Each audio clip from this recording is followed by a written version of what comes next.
एजेंसियों में भी 75% झारखंड के लोगों को प्रमोट करेंगे। झारखंड के लोगों को 75% प्रमोट करेंगे। और आपको मालूम है सरकार क्या चीज है, आपको मालूम है। उसके बाद चूंकि ये लोग ये तर्क देते हैं कि भारत के संविधान में कहीं इस बात का जिक्र नहीं है कि हम किसी को जाति के आधार पे, धर्म के आधार पे उनको नौकरियों में आने से रोके। सही बात है।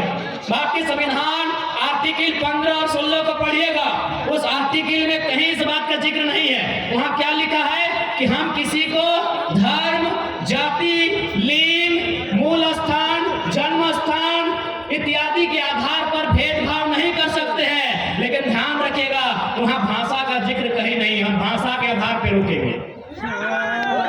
भारत के संविधान में आर्टिकल 15-16 को पढ़िएगा, आपके हाथ में गूगल है, वहां जाति का जिक्र है, धर्म का जिक्र है, लिंग का जिक्र है, जन्म स्थान का जिक्र है, भाषा का जिक्र नहीं है। हम भाषा के आधार पर रोकेंगे।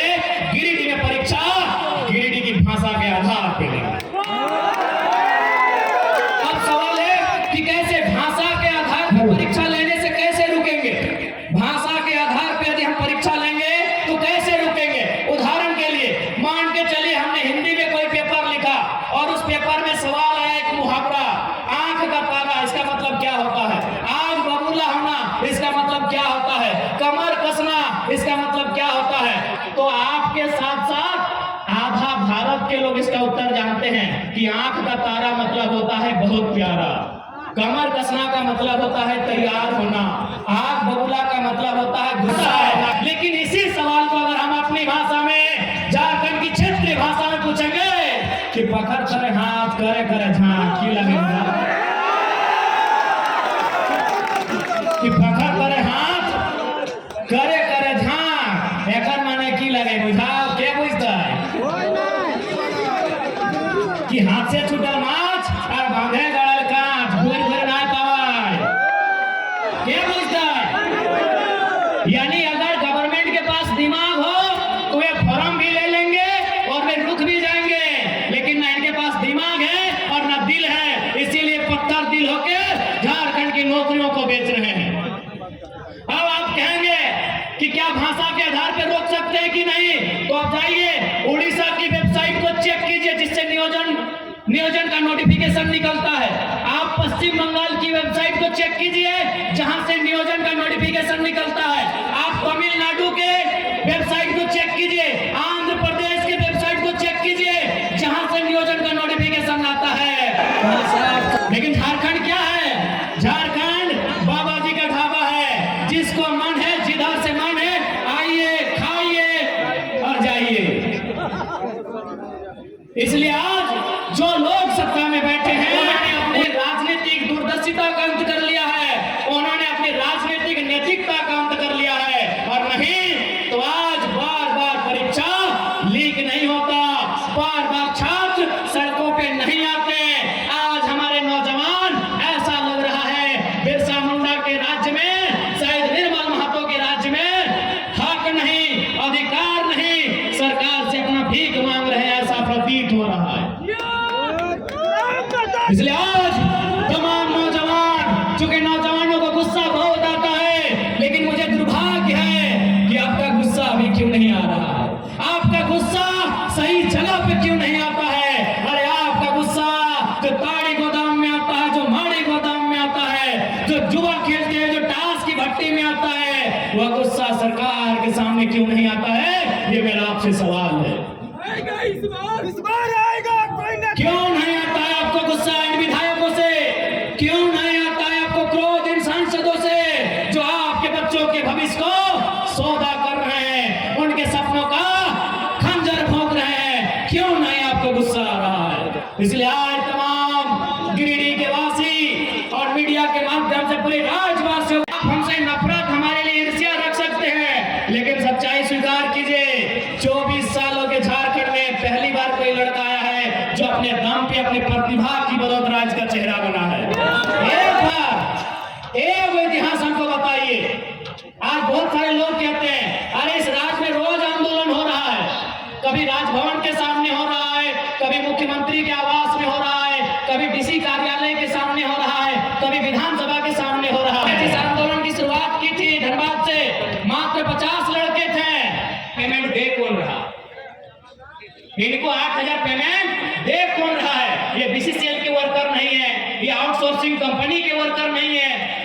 पेमेंट दे कौन रहा है?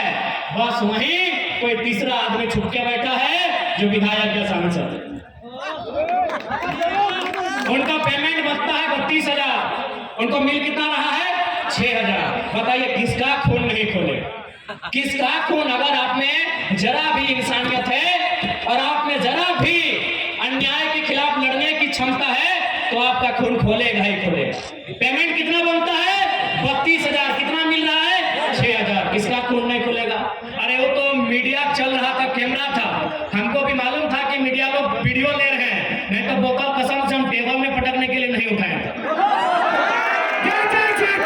अगर वो लाइव नहीं चलता ना तो एक पदाधिकारी का कपार में पटकना। अब आपको अगर मेरा ये कैरेक्टर नहीं पसंद है, वोट मत दीजिए, झूठ बोल के वोट नहीं लेना।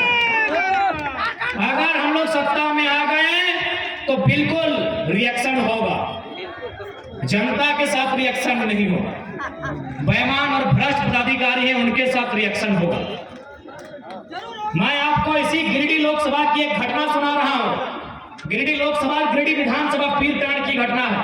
हमारे पीरटांड़ के साथी भी आए, उनसे पूछिएगा। एक दिन उस ब्लॉक परिसर में 2 ऑफिसर चाय पी रहे थे। बातों बातों में चर्चा शुरू हुआ। एक ऑफिसर ने कहा कि सर जयराम महतो का बहुत हवा है, लाखों लोग उसे सुनने के लिए आते हैं, लग रहा है वो गिरिडीह लोकसभा जीत रहा है। तो दूसरे ऑफिसर ने कहा सर अगर वो जीत भी जाएगा तो क्या उखाड़ लेगा दिल्ली जाके? दिल्ली में उसको भाषण देने का मौका भी नहीं मिलेगा। वो एनडीए से भी नहीं है, इंडिया से भी नहीं है, वो मोदी के तरफ से भी नहीं है, वो राहुल गांधी के भी तरफ से नहीं है, तो जयराम महतो क्या उखाड़ लेगा सर दिल्ली में? तो दूसरे अफसर ने कहा कि सर आप ठीक बोलते हैं, जयराम महतो दिल्ली में कुछ नहीं उखाड़ पाएगा, लेकिन सर मेरा दिल कहता है जहां से गिरिडीह शुरू होता है और जहां गिरिडीह खत्म होती है, अगर वहां कोई बेईमान पदाधिकारी उसको दिखा तो रोड में पटक। ये मैंने नहीं कहा, ये उस अफसर ने कहा कि जहां से गिरिडीह शुरू हो, अगर प्रखंड लेवल में या पंचायत लेवल में कोई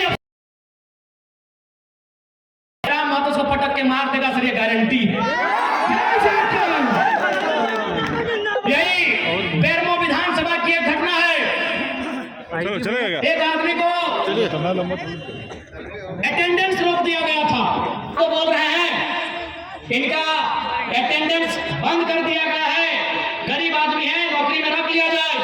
उधर से अधिकारी की आवाज आती है कि कौन जयराम महतो, हम तो नहीं पहचान पाए। हम इतने बोले कि आप विधायक और सांसद का खाली आवाज पहचानते हैं ना, अच्छी बात है, तो हम आज आपको फोन नहीं करेंगे, फोन काट रहे हैं। अब आपसे हम 2 महीना के बाद मिलेंगे, लेकिन दुआ कीजिएगा कि हम चुनाव ना जीते। अगर चुनाव जीत गए ना और रोड में जहां दिखेंगे पटक के दामोदर नदी में गाड़ देंगे। 10 सेकंड में उस अधिकारी ने कहा कि जयराम बाबू बोलिए क्या काम है? हमने कहा काम हो गया। 10 सेकंड में। अरे भैया मोबाइल सही नहीं कर रहे हैं। शेख साहिद हमारे उपाध्यक्ष हैं, वो उसको लेके आए, कौन है? हम अपनी बड़ाई नहीं करते। शेख साहिद यही मंच में शायद बैठे हैं, उनसे पूछेगा वो आदमी कौन है। था कि अगर आपको विधायक सांसद का पैरवी पसंद है तो 2 महीना के बाद हम आपसे बात करेंगे। जीत गए, मीठी मीठी बात करने वाला लीडर नहीं चाहिए। यदि आपको लगता है मीठी मीठी बातों से झारखंड का काम हो जाएगा तो हमें मत चुनिएगा, हमें मीठा मीठा बात करना नहीं आता। मीठा बात कल्पना भाभी की तरह मीठा मीठा बात करने नहीं आता। उनको विरासत में राजनीति मिली है, ससुर जी और पति जी उनके मंत्री मुख्यमंत्री हैं, उनको विरासत में राजनीति मिली है, नहीं आता है। गिरिडीह में है भाभी, प्रणाम, पहले प्रणाम स्वीकार कीजिए और आपसे निवेदन होगा भाभी।